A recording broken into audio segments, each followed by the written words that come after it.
Hello, നമസ്കാരം. ഇവിടുത്തെ അധികാരികളൊന്ന് കണ്ണ് തുറക്കേണ്ട ടൈം അതിക്രമിച്ചു പോയി. പബ്ലിക്കിനൊക്കെ പ്രതികരണ ശേഷി ഇല്ലാതായി പോയി. ഇത് കോഴിക്കോട് ബീച്ച് ആസ്പത്രിയിൽ അങ്ങോട്ട് പോകുന്ന ഒരു വഴിയാണ്. ഇവിടുത്തെ ഒരു അവസ്ഥ വല്ലാത്തൊരു അവസ്ഥയാണ്. ഈ ഗവൺമെന്റ് ബീച്ച് ആസ്പത്രിയിലേക്ക് പോകുമ്പോൾ കാരണം ഒരു ക്രിട്ടിക്കൽ സ്റ്റേജിലൊക്കെ പോയി ഒരു അടിയന്തര ഒരു ശുശ്രൂഷ കൊടുക്കുന്ന ഒരു ബീച്ച് ആസ്പത്രിയാണ്. ഇവിടുത്തെ പോകാൻ കഴിയാത്ത ഒരു അവസ്ഥയാണ്.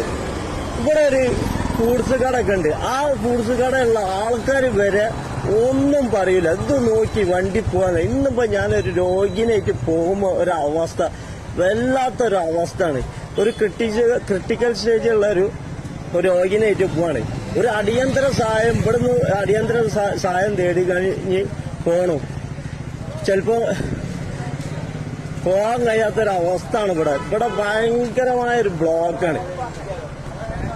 വല്ലാത്ത അവസ്ഥയാണ്. ഇവിടുത്തെ ഒരു ഹോസ്പിറ്റലിലേക്ക് പോകാൻ കഴിയാത്തൊരവസ്ഥയാണ്.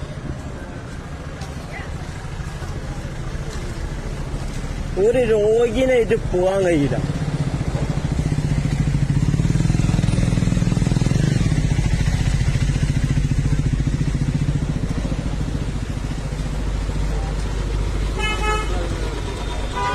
ഇവിടെ നഗരത്തിൽ തൊട്ടടുത്ത് മൂക്കിന്റെ താഴത്തിൽ ഒരു ടൗൺ സ്റ്റേഷൻ ഉണ്ട്, Nadakkavu police station, city traffic ഉണ്ട്.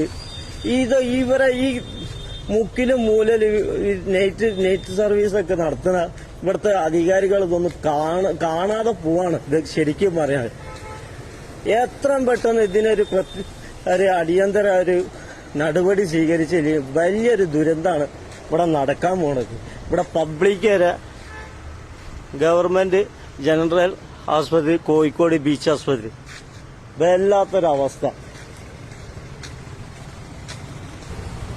ഇവിടെ ഒരു രോഗിനായിട്ട് വന്നിട്ടുണ്ടെങ്കിൽ കരിന കുട്ടിക്കുള്ള പാലെന്ന് പറഞ്ഞൊരു അവസ്ഥയാണ്.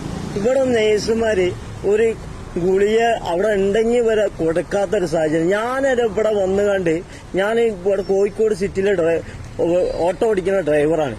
ഞാനിവിടെ ഡോക്ടർമാര് ഗുളിയൊക്കെ എഴുതി തന്നുകൊണ്ട് ഞാൻ പറഞ്ഞു ഇവിടെ രാത്രി ടൈമിൽ ഇവിടെ മെഡിക്കൽ ഷോപ്പൊന്നുമില്ല, ഒരു 5-6 കിലോമീറ്റർ ഇവിടുന്ന് പോകേണ്ടി വരും.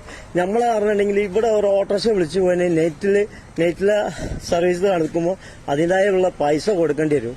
വല്ലാത്ത ബുദ്ധിമുട്ട്. അപ്പോൾ ആ ഡോക്ടർ പറഞ്ഞിട്ട് നഴ്സുമാരോട് ഇവിടുത്തെ കമ്പൗണ്ടറിനോട് പറഞ്ഞിട്ട് ഇവിടുന്ന് ഗുളിക വാങ്ങിത്തരാം. അത് എനിക്ക് സംസാരിക്കാൻ കഴിയണതുകൊണ്ട് മാത്രമാണ്. ഈ വരുന്ന രോഗികളായിട്ട് വരുന്ന എല്ലാവർക്കും ഇന്ത്യമായിട്ടുള്ള ആൾക്കാരാവണമെന്നില്ല. ഇവിടുത്തെ അധികാരികൾ ഇതൊന്നും കാണുന്നില്ലേ? ഇവിടുത്തെ അധികൃതർ ഇതൊന്നും കാണുന്നില്ലേ? വല്ലാത്ത കഷ്ടാണ്, നെഞ്ച് പൊട്ടാണ്. ഇവിടുത്തെ പബ്ലിക്കും ഇവിടെ ഒരു ന്യായമായ കാര്യത്തിന് വരെ ശബ്ദം ഉയർത്താനില്ല. എല്ലാവർക്കും പ്രതികരണ ശേഷി ഇല്ലാതായി പോയി. വല്ലാത്ത കഷ്ടം.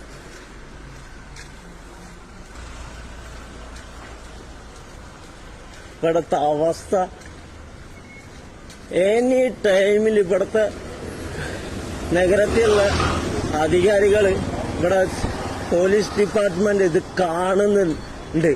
എന്നിട്ട് വരെ ഒരു നടപടി സ്വീകരിക്കാൻ കഴിയാത്ത വല്ലാത്ത ഒരു കഷ്ടം തന്നെയാണ്.